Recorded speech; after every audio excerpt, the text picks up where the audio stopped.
Katanya ikannya ada, alhamdulillah ya. Nanti mudah-mudahan dapat banyak.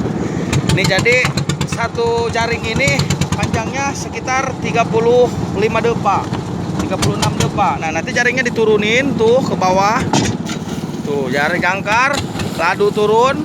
Nanti sama per jaring ini satu orang. Nanti ngejaringnya di bawah katanya. Nah nanti sekitar 2 jam sampai ngegebrak. Kan naik lah kalau luhur berarti. Entonya dia apa ya? Tuh. Nurunin jaring, main jaring.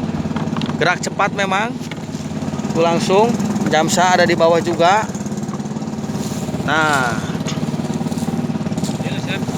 Tuh ayo ngapain? Boing, jeroki ngaprok. Nanti jaringnya ditebar di bawah tadi, jaring tadi udah di balanggon. Ada 3 orang. Nah, ini durasinya kisaran 2 jam. Biasanya barat titik ya mun kikiana barat tempat. Kumain na ba ang pinapinda. Oke, tunggu beres sih dia pindah. Untuk masuk biasanya barat kali turun. Kadang 3, kadang 2. Gitunya. Milik na ba? Oh, jadi tergantung pendapatan. Oke. Kita doakan dapat banyak, semangat. Wih, turun. Semangat lah. Tuh, jaringnya diturun di bawah ya, di tengah laut ini. Tuh, guys. Jadi 2 sampai 3 titik katanya. Kalau memang di sini banyak, biasanya paling 1 titik lagi.